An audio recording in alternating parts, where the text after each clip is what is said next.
Okay, this is my third time trying to film this video because I don't know what it is today. I think my brain is all scrambled or something and I keep losing my train of thought. But this video is going to be about choice paralysis and about how I cannot ever make up my mind with what I want to do in my life and how many times I've changed my mind. And I know I'm very young and it's very normal, but I still don't feel normal because I feel like a lot of people around me are still on some sort of track to explore, at least. And I guess I'm exploring, but it doesn't feel that way because I have a job. And I don't know. I guess I am exploring. I just feel isolated in this sense from other people my age. I think it's because right after I graduated high school, or when I was graduating high school, I opted to try to go to the military. Like, I basically have to wait a while to actually go. So that leaves me with like a lot of time to fill, basically.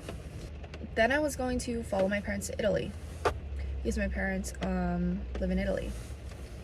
And I decided I didn't want to be dependent on them and I wanted to start to like live on my own and experience adulthood, I guess. I don't know. So I came back. I need to stop saying I'm like hyper conscious of it now because I feel like I'm saying it so much. And now I'm working and I'm also a student at community college. So my plans have changed a lot. Before the military, I applied to like the idea of the military even came up. I applied to a bunch of colleges and I wanted to do a bunch of things. Like, even at that point, I applied to like maybe 10 different majors because I had no idea what I wanted to do. The top thing I wanted to do was linguistics, and it still is. But I also applied to some places as like an econ major, like history, I don't know, philosophy. I even considered applying to art school at one point. Philosophy. Yeah, like business, art conservation, because I did like a lot of historical preservation volunteering in high school. And that was like, it was all around a very hectic time because as I got accepted to places, it just made it worse because, again, choice paralysis. I had no idea what I wanted to do, so it forced me to choose when originally I had no idea. And then I just decided to like make a radical choice and opt for the military, which I feel like makes sense for a lot of people. Like, when you have so many choices, you just opt for the most radical one. I don't know. Maybe that doesn't make sense. I should read a paper on this. I feel like maybe most people would choose like the most neutral one because it's like the safest. But I'm the type of person that would choose the most radical one, I guess. Because I was like, okay, if I can't even choose out of these that are all pretty similar, I'll just opt for the one that I know is going to give me like a different experience. I wasn't really thinking like this at the time. It's just like my analysis of it post experience. And fast forward the whole thing, like I have to wait, I go to Italy, I come back, I'm here now. I still have no idea what I'm doing. And neither do a lot of my friends, honestly, because I've been talking to a lot of them. I'd say around half of them are like debating transferring colleges. And I've been thinking about this a lot lately. Where I went to high school, everyone grew up in the same place. Or like a lot of people grew up together and like have been together since elementary school. And so they were just tired of Rhode Island, wanted to get out of Rhode Island. But it's like a really big jump because they grew up in Rhode Island and now all of a sudden they're in like a different state with people that they don't really know. Or if they go to a different state school, then it's like people who grew up together there going to the state school, so then they get like reminded and they want to come back or something. I sure hope I'm articulating this properly because I'm all over the place and I'm not really sure if my logic is logicking, if my logic is logical at the moment. I'm really cold. Actually, I'm really hot. I don't know why I said that. I'm really hot, sorry. I need to like breathe. That's my analysis as to why I think a lot of people from my school, or like a lot of people in my friend group, want to transfer. Because they're simply not used to the new environment. And a lot of them would disagree. They're like, okay, no, it's because there are genuinely like there's no one who's like matches my vibe here, or like something. Maybe that's true. That's probably partially true. The thing with a lot of these state schools in the US is that people rush, and that's like a huge thing. And if you don't rush, it's very easy to feel ostracized. So yeah, and I think I also applied to schools abroad when I was applying, and that was like a huge part of it as well. I knew that would be like a huge culture, and I just didn't want to engage in that. So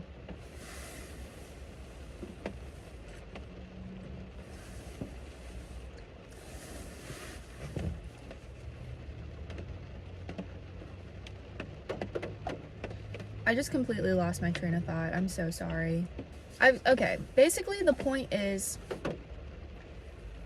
that I feel like a lot of people are not content, not happy with where they are, with the choices that they've made up to this point.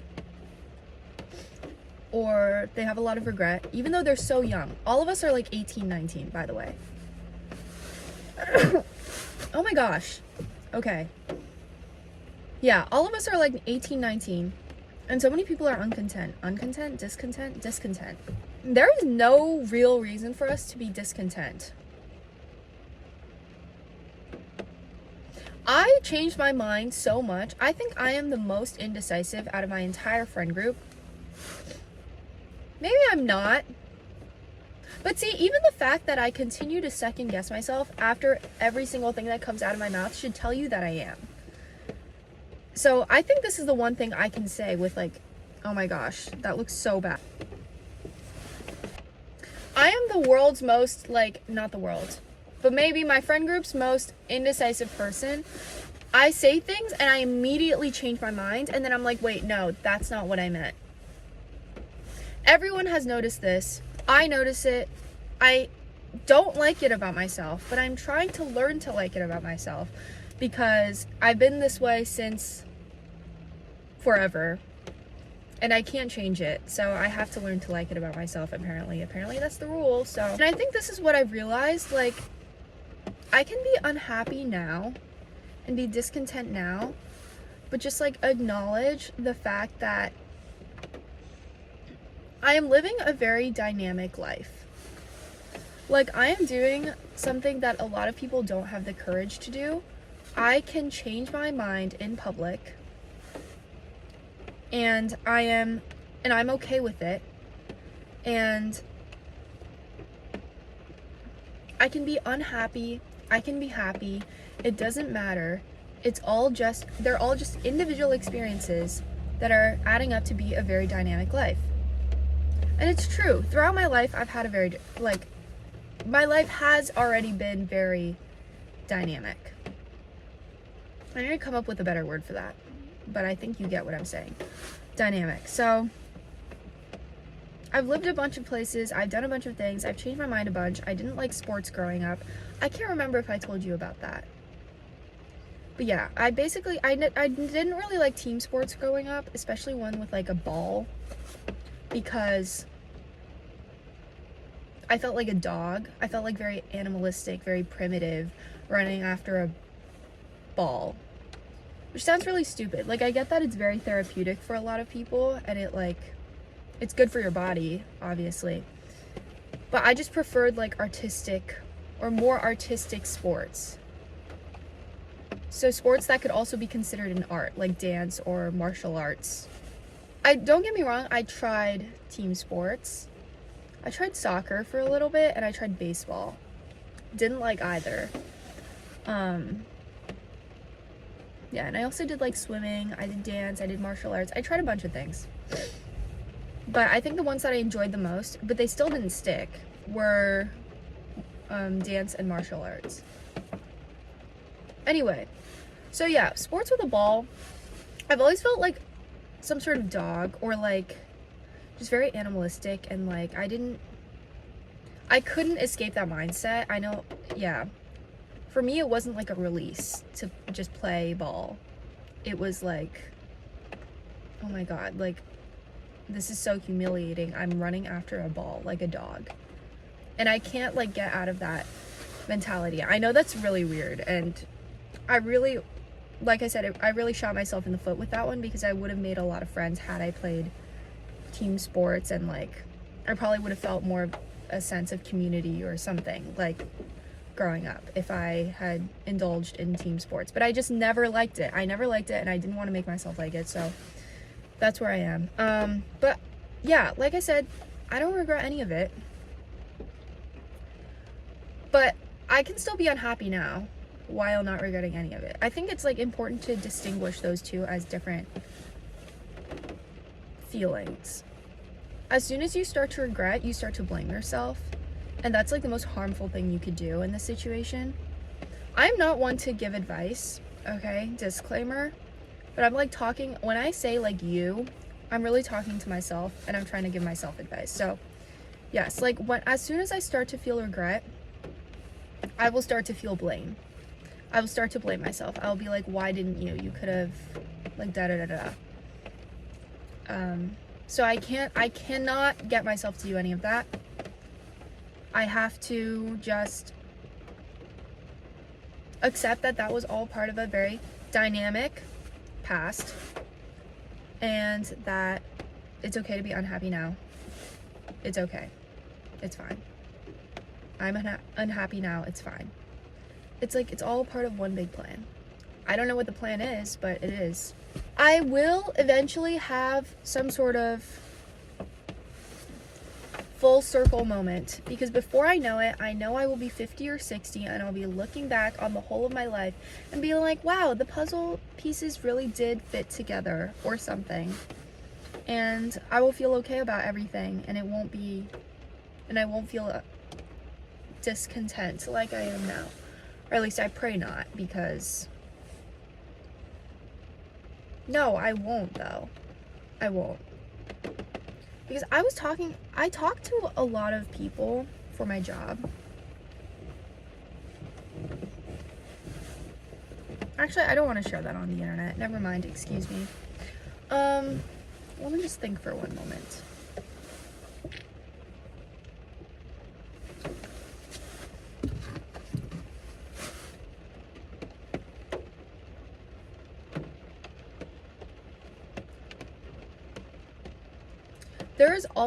There's not really a such thing as potential. There is no such thing as potential, because it's not about potential. It's not about potential. To me, just screams like what other people look at you and see that you could do in a very arbitrary and restrictive sense. Like, it's just like climbing a corporate ladder. Your potential, you could reach the top, but do you want to? When people say like you don't reach your potential, I feel like they mean it in that way. It's like you're not achieving success in the very traditional sense of the word success, like being at the top or getting good grades, or I don't know. But like, that's why I don't want to define potential for myself. Another thing I've learned, like in this past week of like introspection that I've done, because I've just been overthinking so much. Yeah, there is really no such thing as potential. Potential is a very limiting word. If you say like, if you are constantly down on yourself, and this is like a very specific problem to people who are very smart people, but maybe are just unmotivated or, you know, burnt out. Yeah, this is a very specific problem to people who are unmotivated, but who maybe are not dumb. A lot of people know that they are not dumb. They're simply unmotivated. If you keep being down on yourself about not realizing your true potential, you will prevent yourself from living a really, like, colorful and interesting life. I am so tired of thinking about what I could be. It's not about potential. It's just about, like, phases or... Now this is sounding really hedonistic. Okay, whatever. Yeah, it's not about potential. It's not about potential. My life is not about potential. My life is not about climbing some sort of ladder to reach the top.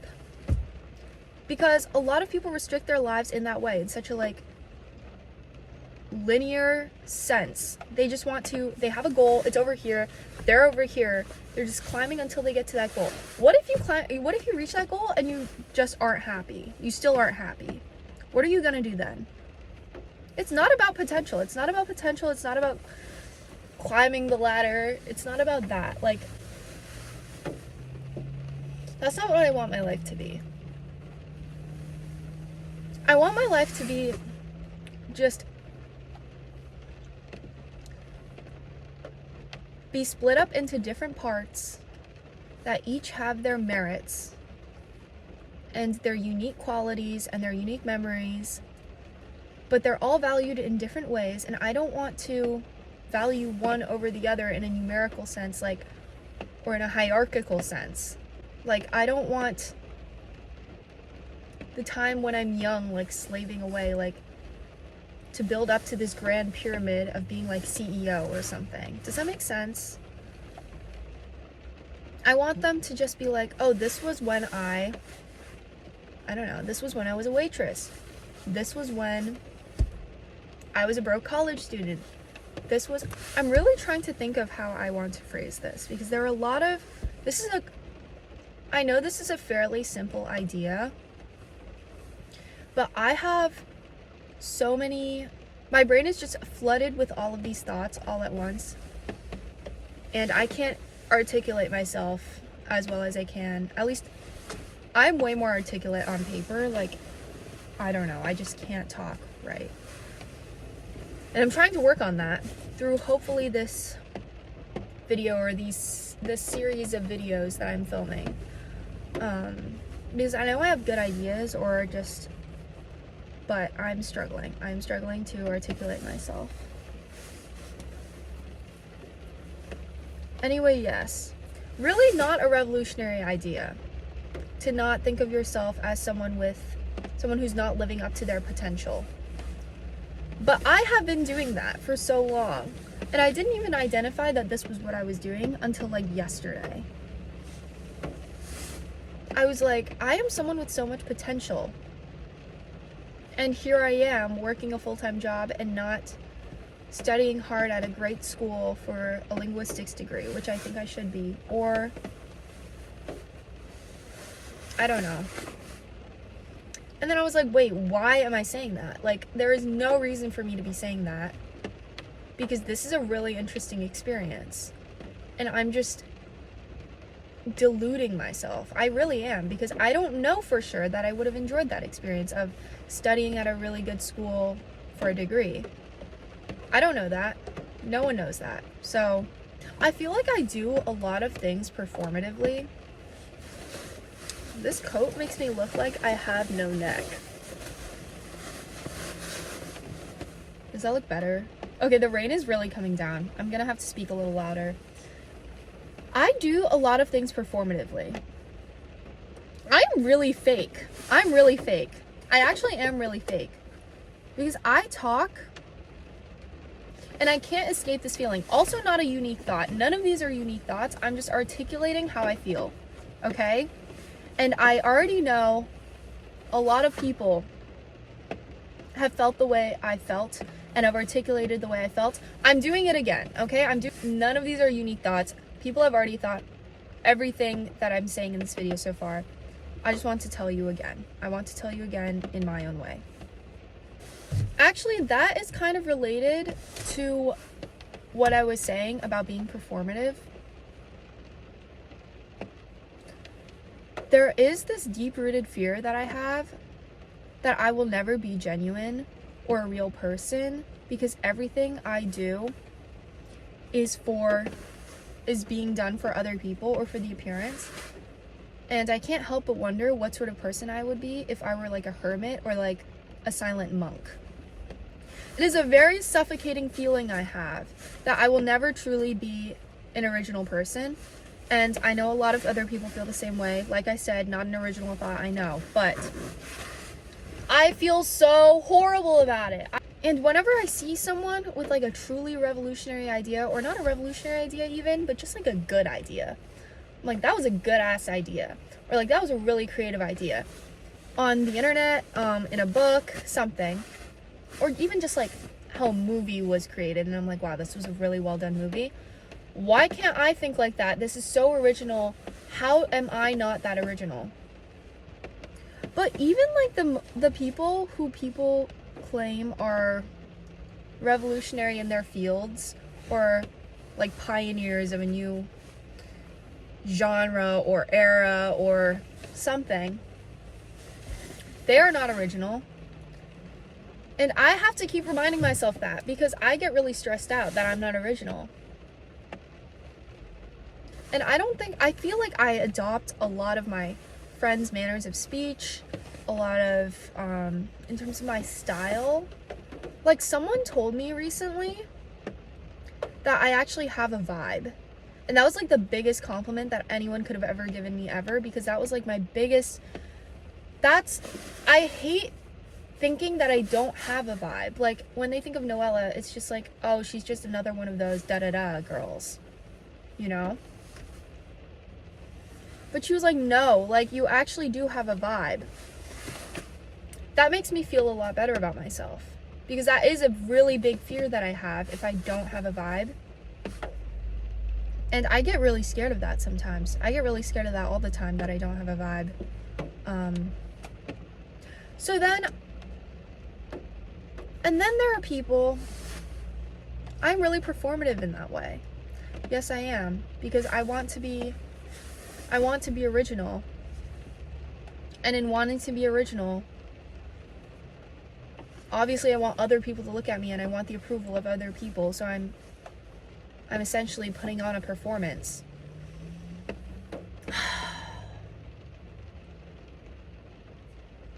So then that begs the question, would I have a vibe if I were never surrounded by people, or if I had the capability of not caring what others think?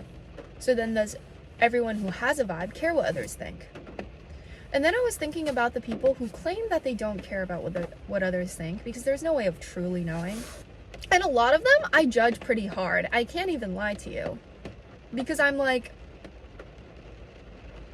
you care way too little about what others think. The people who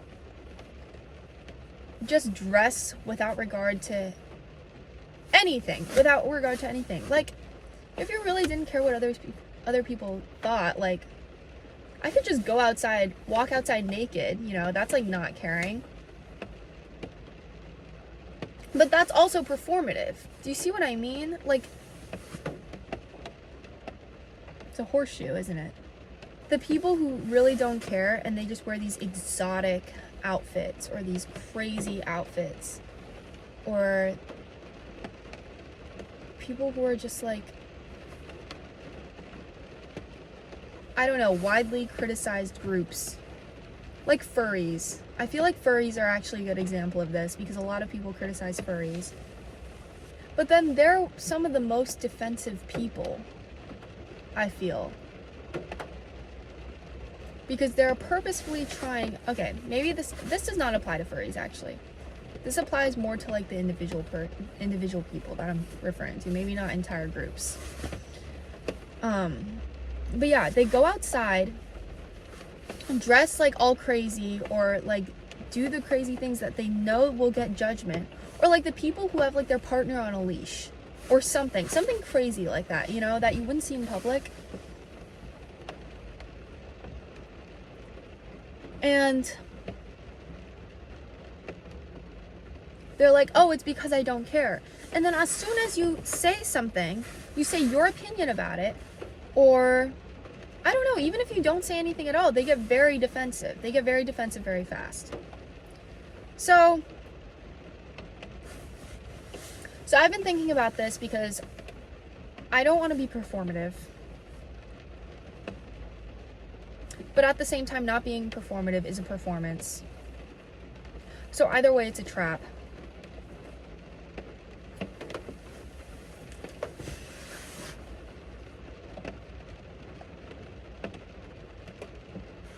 The rain is really coming down. I'm just really upset that I will never be an original person. I'm really upset about that. And I think that's what a lot of the people who claim that they don't care about what other people think want. They want to be an original person. And they can't. And so that's why they tend to be more defensive.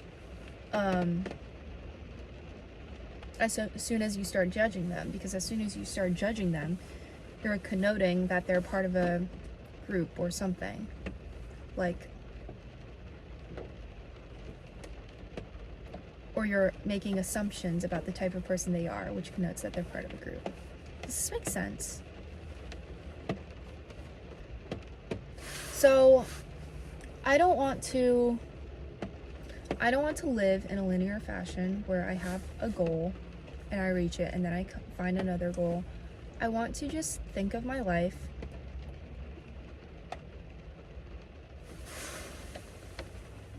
even if I did want to live my life in a linear way, say I had just like a goal and like tunnel vision and I wanted to see it, that's like having that goal and then making steps up for yourself to achieve that goal is not a good thing to practice.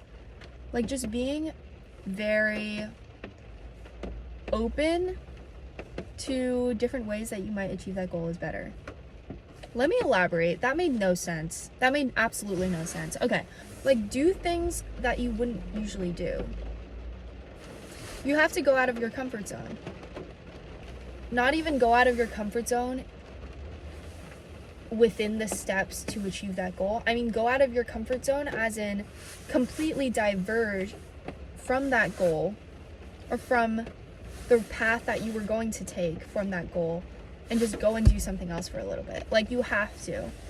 Because I feel like I've been living my whole life that way, where I've had like one goal and I just, or maybe not one goal, but like I thought of life that way, where I just had to stay on this track.